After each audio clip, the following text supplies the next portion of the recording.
नमस्कार दोस्तों। राष्ट्रहित के इस अंक में एक बार आपका फिर से स्वागत है। अमेरिका भारतीय उत्पादों पर 50% टैरिफ लगा के रखा है। वह चाहता है कि भारत उसकी बातों को माने, भारत उसके सामने सरेंडर करे और जिस तरह से अमेरिका चाहता है उस तरह से भारत व्यवहार करे। लेकिन अमेरिका शायद यह भूल गया है कि जब जब अमेरिका ने ऐसी कोई कार्रवाई की है, कड़ाई दिखाई है, भारत ने अपने धैर्य का परिचय देते हुए हर बार उसकी चालबाजियों को विफल किया। भारत का बढ़ता कद देखकर अमेरिका हैरान है। अमेरिका नजर लगाए हुए है कि किस महाद्वीप में कौन सा देश किस स्तर पर कार्य कर रहे हैं। दक्षिण एशिया में भारत ही इकलौता ऐसा देश है जिसकी बढ़ती तरक्की को अमेरिका नजरअंदाज नहीं कर पा रहा है या उसे हजम नहीं हो पा रहा है। दरअसल अमेरिका ने 50% टैरिफ तो लगा दिया, उसे लगा कि भारत का व्यापार हम हमारे अलावा कहीं हो नहीं पाएगा। भारत अमेरिका से ज़्यादा निर्यात करता है, यह बात सही है। लेकिन अमेरिका अगर इसका बेजा फायदा उठाने की कोशिश करे तो भारत भी अपनी नीतियों को बदलने से पीछे नहीं हटने वाला है।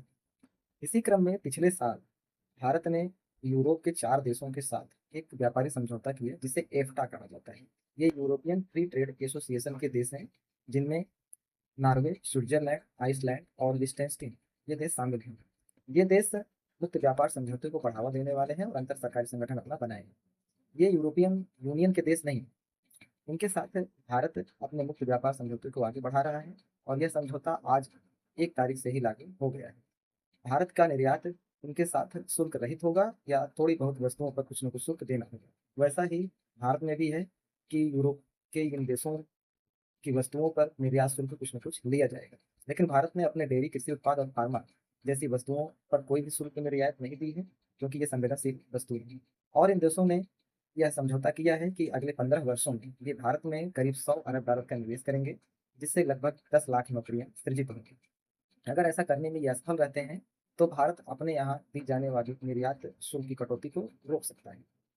ये देश इस तरह के हैं कि इनकी अर्थव्यवस्था का आकार भले ही छोटा है, लेकिन इनके यहाँ प्रति व्यक्ति आय अत्यधिक है, जिससे निर्यात की संभावना ज़्यादा है।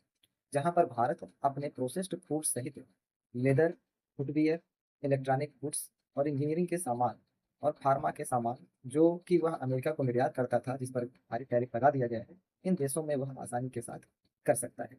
भारत ने आपदा में एक अवसर खोजा है। यह भारत का व्यापार समझौता लगभग यह 14वां है और इस सरकार में, जो कि वर्तमान में सरकार है, उसकी तरफ से यह 5वां व्यापारिक समझौता किया गया है। इससे पहले भी वर्तमान सरकार ने मॉरिशस, ब्रिटेन, यूएई और ऑस्ट्रेलिया के साथ मुक्त व्यापार समझौते को किया है और उस दिशा में सरकार आगे भी बढ़ रही है। इन्हीं सब तरक्कियों को अमेरिका नजरअंदाज नहीं कर पा रहा है, उसे भारत की तरक्की हजम नहीं हो रही। तो आगे देखते हैं क्या क्या होता है। इस अंक में इतना ही। आप अपना समर्थन बनाए रखें और हमारे चैनल को सब्सक्राइब करें। मिलते हैं अगले अंक में। धन्यवाद।